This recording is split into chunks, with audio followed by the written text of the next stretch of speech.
Chapter 5. The Announcement.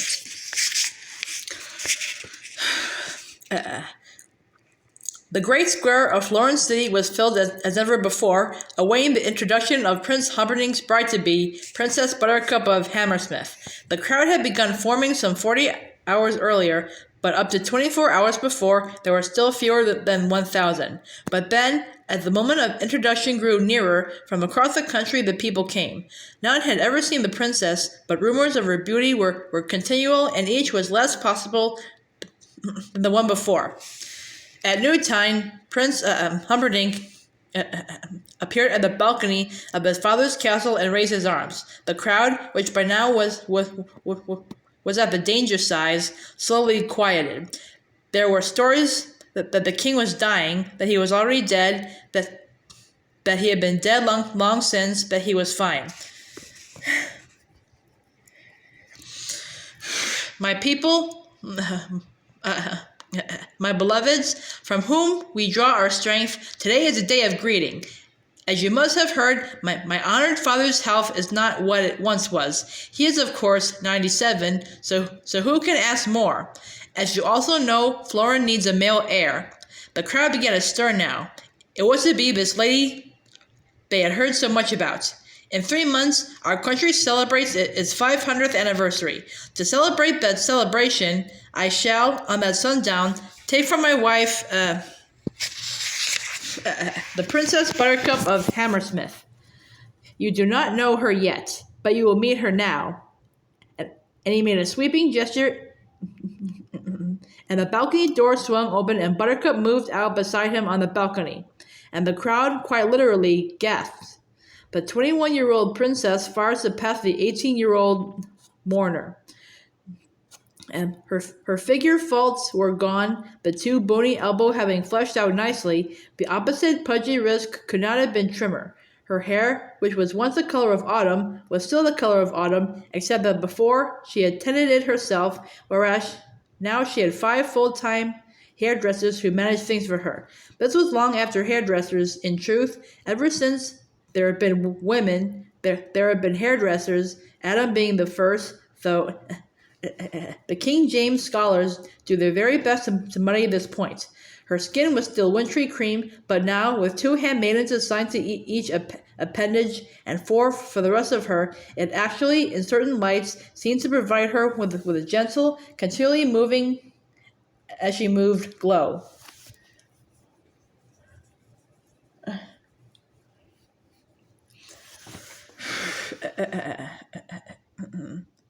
Prince Humperdinck took her hand and held it high, and the crowd cheered. That's enough, mustn't risk overexposure, the prince said, and he started back in toward the castle.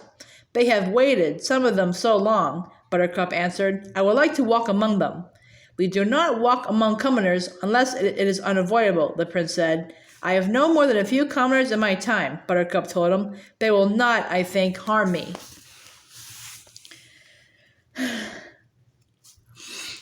And with that, she left the balcony, reappeared a moment later on the great steps of the castle, and quite alone, walked open-armed down into the crowd. Wherever she went, the people parted. She crossed and recrossed the great square, and always, ahead of her, the people swept apart to let her pass. Buttercup continued, moving slowly and smiling, alone, like some land messiah.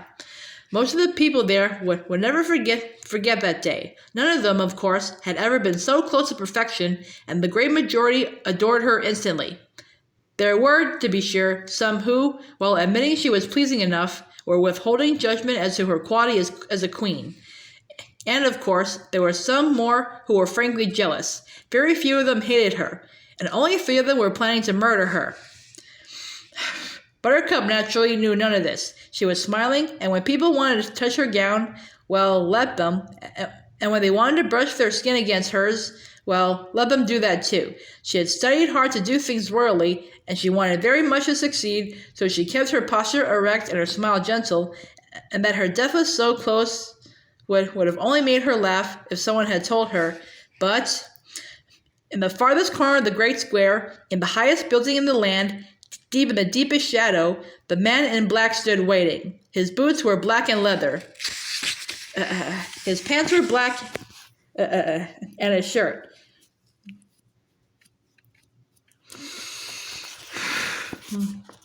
His mask was black, blacker than raven, but blackest of all were his flashing eyes, flashing and cruel and deadly. Buttercup was more than a little weary after her triumph.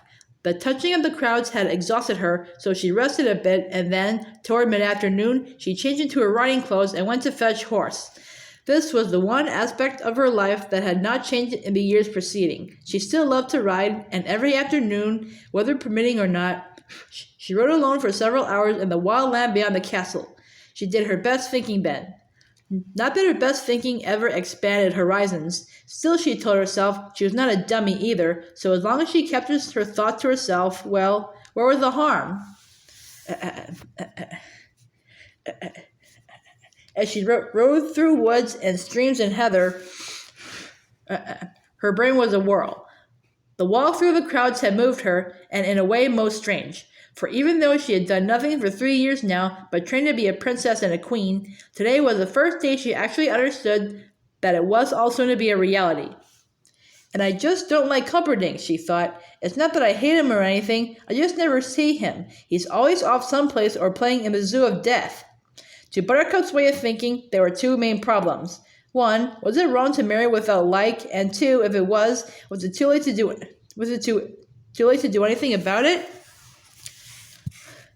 The answers to her way of thinking, as she rode along, were 1, no, and 2, yes.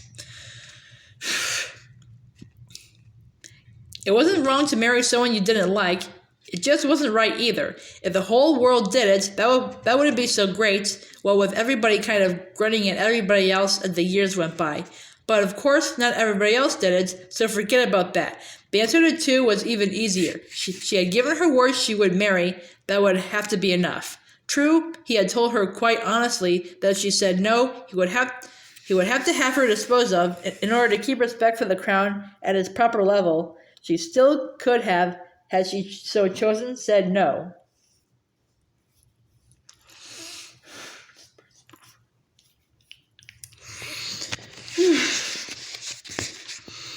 Everyone had told her since she became a princess in training that she was very likely the most beautiful woman in the world. Now she was going to be the richest and most powerful as well. Don't expect too much from life, Buttercup told herself as she rode along. Learn to be satisfied with what you have. Dusk was closing in when Buttercup crested the hill. She was perhaps half an hour from the castle, and her daily ride was 3/4 done. Suddenly she reined horse, for standing in the dimness beyond was the strangest trio she had ever seen. The man in front was dark, a Cilician perhaps, with the gentlest face, almost angelic. He had one leg too short, and the makings of a humpback, but he moved forward toward her with surprising speed and nimbleness. The other two remained rooted. The second, also dark, probably Spanish, was as erect and slender as the blade of steel that was attached to his side.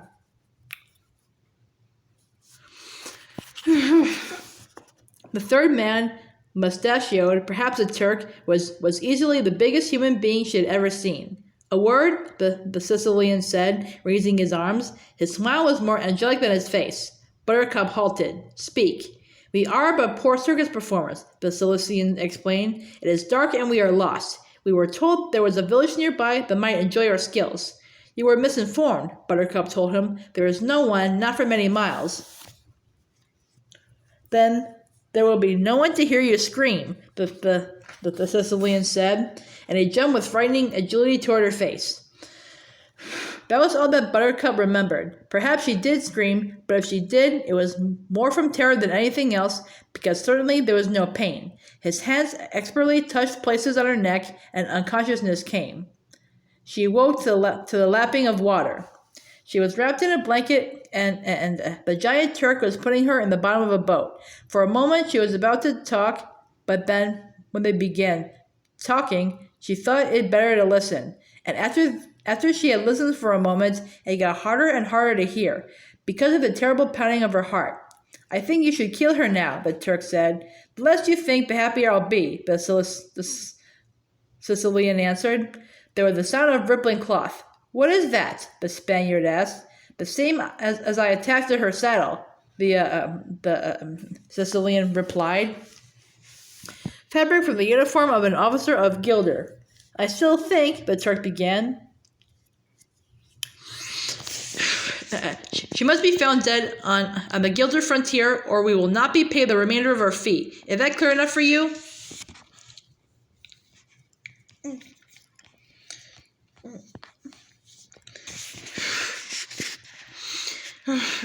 I just feel better when I know what's going on, that's all, the Turk mumbled. People are always thinking I'm so stupid because I'm big and strong and sometimes drool a little when I get excited. The reason people think you're stupid, the Sicilian said, is because you are so stupid. It has nothing to do with your drooling. There came a sound of a flapping of sail. Watch your heads, the Spaniard cautioned, and then the boat was moving. The people of Florin will not take her death well, I shouldn't think. She has become beloved. There will be war, the Sicilian agreed. We have been paid to start it. It's a fine line of work to be expert in. If we do this perfectly, there will be a continual demand for our services. Well, I don't like it all that much, the Spaniard said. Frankly, I wish you had refused. The offer was too high. I don't like killing a girl, the Spaniard said. God does it all the time. If it doesn't bother him, don't let it worry you. Through all this, Buttercup had not moved. The Spaniard said, let's just tell her we're taking her away for ransom. The Turk agreed. She's so beautiful and she'd go all crazy if she knew. She knows already, the Sicilian said. She's been awake for every word of this. Buttercup lay under the blanket, not moving. How could he have known that, she wondered.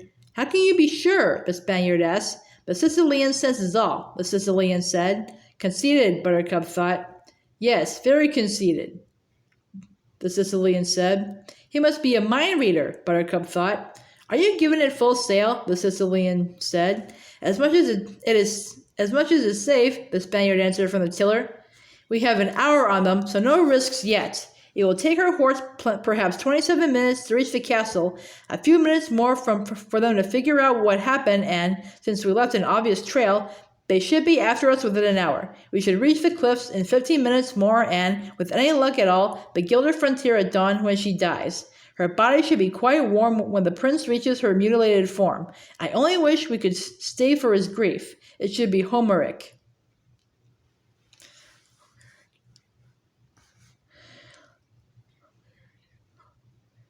Why does he let me know his plans? Buttercup wondered. You are going back to sleep now, my lady, the Spaniard said, and his fingers suddenly were touching her temple, her shoulder, her neck, and she was unconscious again.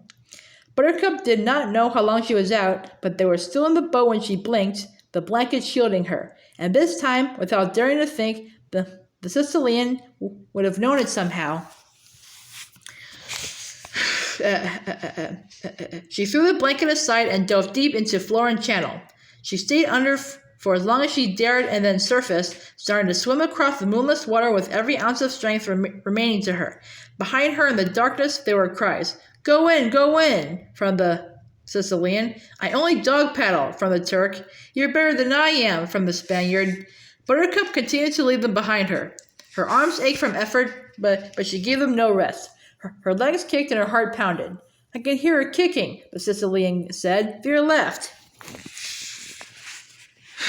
Buttercup went into her breaststroke, silently swimming away. Where is she? Shrieked the Sicilian. The sharks will get her, don't worry, cautioned the Spaniard.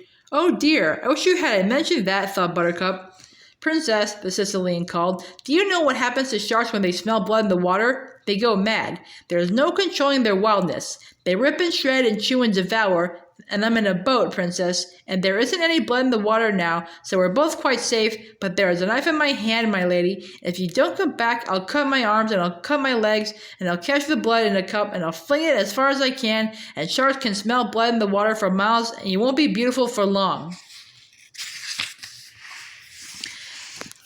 Buttercup hesitated, silently treading water. Around her now, although it was surely her imagination, she seemed to be hearing the swish of giant tails. Come back and come back now. There will be no other warning. Buttercup thought, if I come back, they'll kill me anyway, so what's the difference? The difference is... There he goes doing that again, thought Buttercup. He really is a mind reader. If you come back now, the Sicilian went on, I give you my word as a gentleman and assassin that you will die totally without pain. I assure you, you will get no such promise from the sharks. The fish sounds of the night were closer now. Buttercup began to tremble with fear. She was terribly ashamed of herself, but there it was. She only wished she could see for a minute if there really were sharks and if he really would cut himself. The Sicilian winced out loud. He just cut his arm, lady, the Turk called out. He's catching the blood in a cup now. There must be a half-inch of blood on the bottom. The Sicilian winced again. He cut his leg this time, the Turk went on. The cup's getting full. I don't believe them, Buttercup thought. There are no sharks in the water and there's no blood in his cup. My arm is back to throw, the Sicilian said. Call out your location or not, the choice is yours. I'm not making a peep, Buttercup decided. Farewell, from the Sicilian. There was the splashing sound of liquid landing on liquid. Then there came a pause. Then the sharks went mad. She does not get eaten by the sharks at this time, my father said. I looked up at him. What? You look like you were getting too involved and bothered, so I thought I would let you relax. Oh, for Pete's sake, I said. You think I was a baby or something. What kind of stuff is that? I really sounded put out, but I'll tell you the truth. I was getting a little too involved, and I was glad he told me. I mean, when you're a kid, you don't think, well, since the book's called The Princess Bride, and since we're barely into it, obviously, the author's not about to make shark kibble of his leading lady. You'll get hooked on things when you're a youngster, so to any youngsters reading, I'll simply repeat my father's words since they work to soothe me. She does not get eaten by the sharks at this time.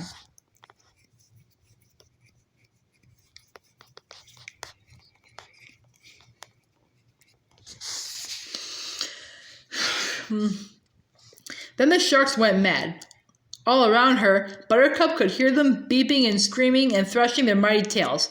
Nothing can save me, Buttercup realized. I'm a dead cookie.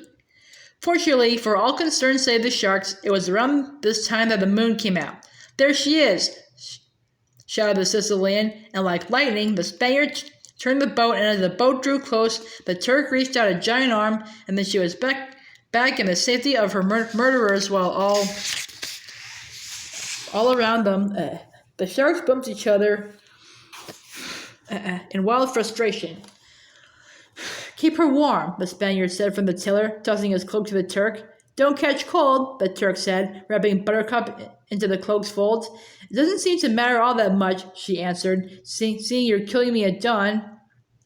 He'll do the actual work, the Turk said, indicating the Sicilian, who was wrapping cloth around his cuts. He'll just hold you. Hold your stupid tongue, the Sicilian commanded. The Turk immediately hushed. I don't think he's so stupid, Buttercup said, and I don't think you're so smart either, with all your throwing blood in the water. That's not what I would call grade A thinking. It worked, didn't it? You're back, aren't you? The Sicilian crossed toward her. Once women are sufficiently frightened, they scream. But I didn't scream, the moon came out, answered Buttercup somewhat triumphantly. The Sicilian struck her. Enough of that, the Turk said then. The tiny humpback looked dead at the giant. Do you want to fight me? I don't think you do.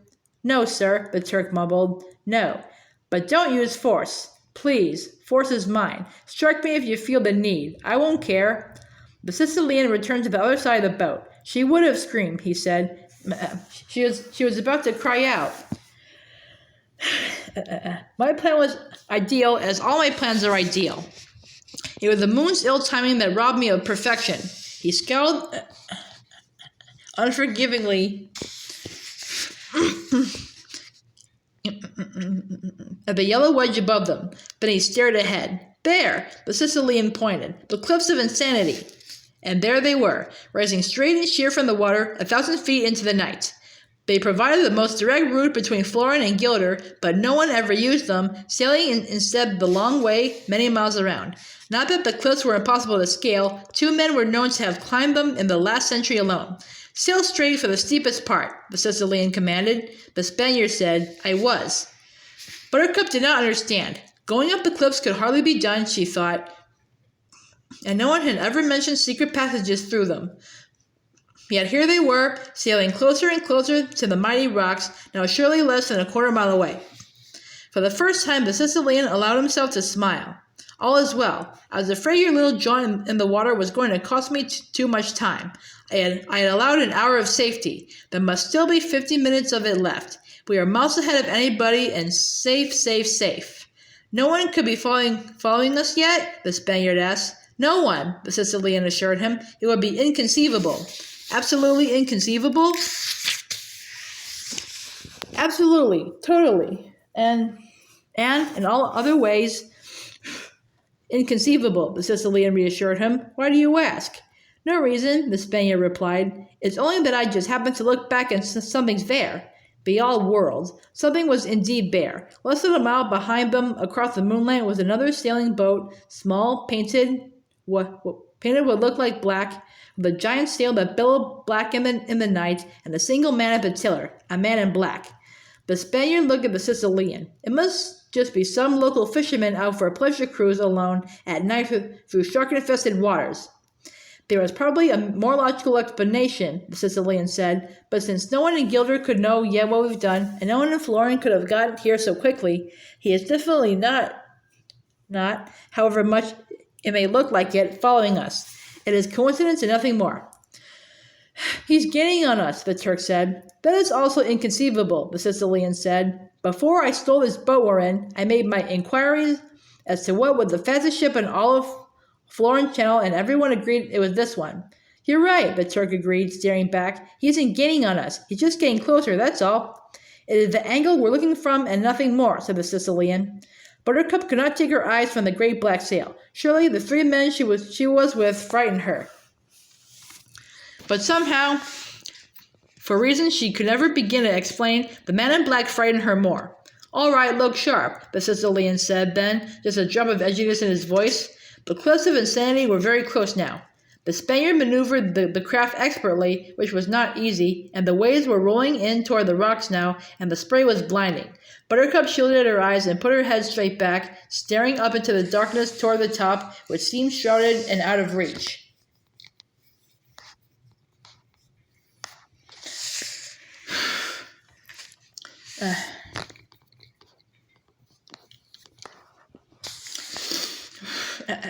Then the humpback bounded forward, and as the ship reached the cliff face, he jumped up and suddenly there was a rope in his hand.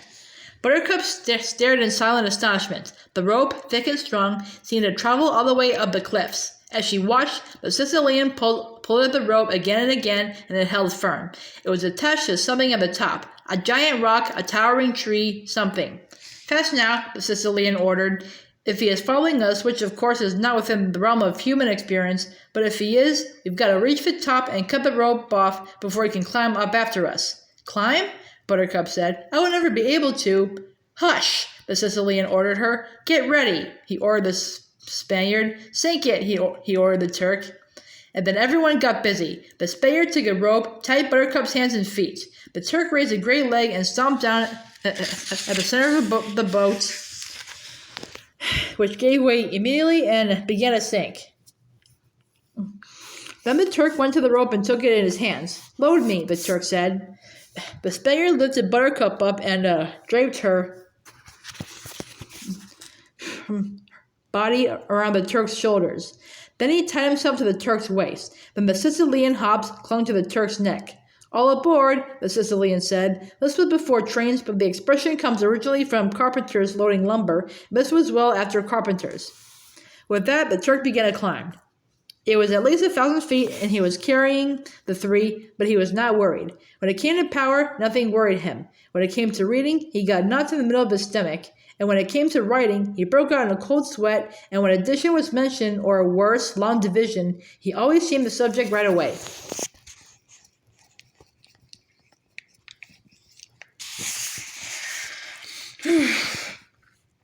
But strength had never been his enemy. He could take the kick of a horse on his chest and not fall backward. He could take 100-pound flour sack between his legs and scissor it open without thinking. He had once held an elephant aloft using only the muscles in his back. But his real might lay in his arms. There had never, not in 1,000 years, been arms to match Fezzik's, for that was his name. The arms were not only gargantuan and totally obedient and surprisingly quick, but they were also, and this is why he never worried, tireless.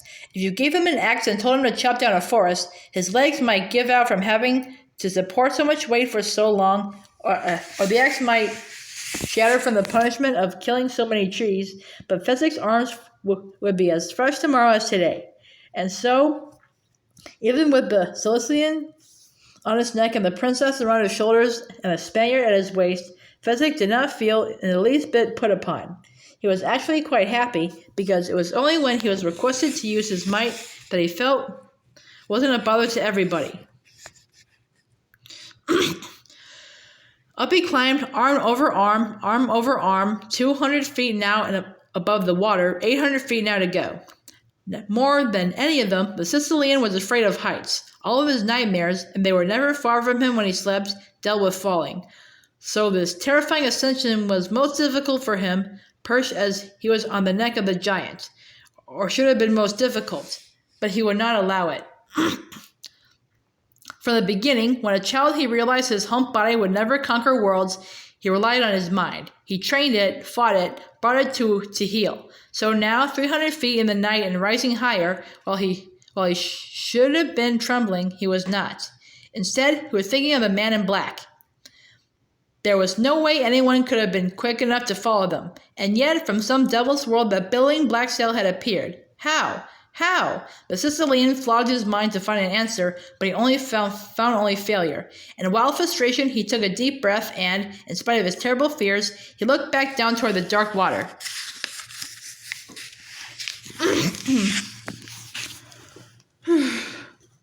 The man in black was still there, sailing like lightning toward the cliffs.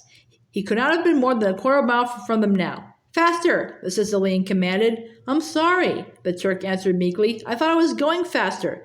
"Lazy, lazy," spurred the Sicilian. "I'll never improve," the Turk answered, but his arms began to move faster than before. "I cannot see too well because your feet are locked around my face," he went on. So could you tell me, please, if we're halfway yet?" "A little over, I should think," said the Spaniard from his position around the giant's waist. "You're doing wonderful, Fezzik." "Thank you," said the giant. "And he's closing on the cliffs," added the Spaniard. No one had to ask who he was. 600 feet now. The arms continued to pull over and over. 620 feet. 650. Now faster than ever. 700. "He's left his boat behind," the Spaniard said. "He's jumped onto our rope. He's starting up after us." "I can feel him," Fezzik said, "his body weight on the rope." "He'll never catch up," the Sicilian cried. "Inconceivable." "You keep using that word," the Spaniard snapped. "I don't think it means what you think it does." "How fast is he at climbing?" Fezzik said. "I'm frightened," was the Spaniard's reply. The Sicilian gathered his courage again and looked down. The man in black seemed almost to be flying. Already he had cut their lead 100 feet, perhaps more.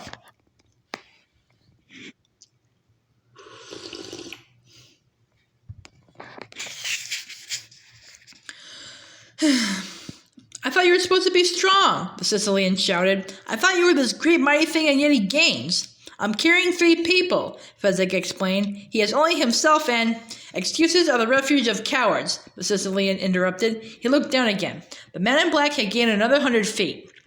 He looked up now. The cliff tops were beginning to come into view. Perhaps 150 feet more and they were safe. Tied hand and foot, sick with fear, Buttercup wasn't sure what she wanted to happen. Except this much she knew. She didn't want to go through anything like it again. "Fly, Fezzik!" the Sicilian screamed. 100 feet to go! Fezzik flew. He cleared his mind of everything but ropes and arms and fingers, and his arms pulled and his fingers gripped and the rope held taut and— "He's over halfway," the Spaniard said. "Halfway to doom is where he is," the Sicilian said. "We're 50 feet from safety, and once we're there and I untie the rope," he allowed himself to laugh. 40 feet. Fezzik pulled. 20. 10. It was over. Fezzik had done it. They had reached the top of the cliffs, and first the Sicilian jumped off, and then the Turk removed the princess, and as the Spaniard untied himself, he looked back over the cliffs. The man in black was no more than 300 feet away. It seems a shame," the Turk said, looking down alongside the Spaniard. "Such a climber deserves better than—" He stopped talking then. The Sicilian had untied the rope from his knots around an oak. The rope seemed almost alive, the greatest of all water serpents heading at last for home. It whipped across the cliff top, spiraled it into the moonlit channel. The Sicilian was roaring now, and he kept it at it until the Spaniard said, "He did it!" "Did what?" The humpback came scurrying to the cliff edge. Release the rope in time, the Spaniard said. See? He pointed down. The man in black was hanging in space, clinging to the sheer rock face 700 feet above the water. The Sicilian watched, fascinated. You know, he said, since I made a study of death and dying and am a great expert, it might interest you to know that he'll be dead long before he hits the water. The fall will do it, not the crash. The men in black dangled helpless in space, clinging to the cliffs with both hands. Oh, how rude we're being, the Sicilian said then. Turning to Buttercup, I'm sure you like to watch. He went to her and brought her, still tied hand and foot, so that she could watch the final pathetic struggle of the man in black 300 feet below. Buttercup closed her eyes, turned away. Shouldn't we be going? The Spaniard asked. I thought you were telling us how important time was. It is, the Sicilian nodded. But I just can't miss a death like this. I could stage one of these every week and sell tickets. I could get out of the assassination business entirely. Look at him. Do you think his life is passing before his eyes? That's what the books say. He has very strong arms, Fezzik commented, to hold on so long. He can't hold on much longer, the Sicilian said. He has to fall soon. It was at that moment that the man in black began to climb. Not quickly, of course, and not without great effort. But still, there was no doubt that he was, in spite of the sheerness of the cliffs, heading in an upward direction. Inconceivable, the Sicilian cried. The Spaniard whirled at him. Stop saying that word. It was inconceivable that anyone could follow us, but when he looked behind, there was the man in black. It was inconceivable that anyone could sail as fast as we could sail, and yet he gained on us. Now this too is inconceivable, but look! And the Spaniard pointed down through the night. See how he rises. The man in black was indeed rising. Somehow, in some almost miraculous way, his fingers were finding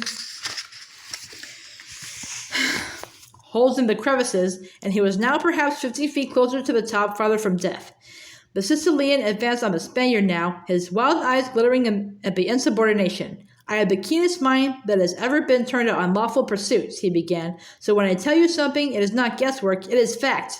And the fact that the man in black is not following us. A more logical explanation would be that he is simply an ordinary sailor who dabbles in mountain climbing as a hobby, who happens to have the same general final destination as we do.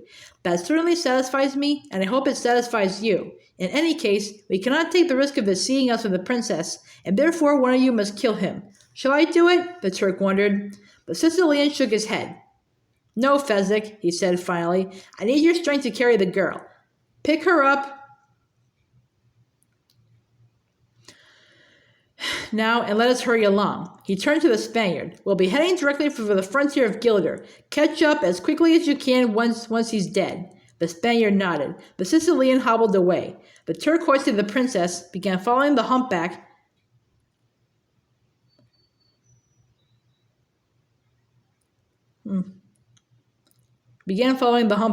Just before he lost sight of the Spaniard, he turned and hollered, Catch us quickly. Don't I always? The Spaniard waved. Farewell, Fezzik. Farewell, Inigo, the Turk replied, and then he was gone and the Spaniard was alone. Inigo moved to the cliff edge and knelt with his customary quick grace. 250 feet below him now, the man in black continued his painful climb. Inigo lay flat, staring down, trying to pierce the moonlight and find the climber's secret. For a long while, Inigo did not move. He was a good learner, but not a particularly fast one, so he had to study. Finally, he realized that somehow, by some mystery, the man in black was making fists and jamming them into the rocks and using them for support. Then he would reach up with his other hand until he found a high split in the rock and make another fist and jam it in.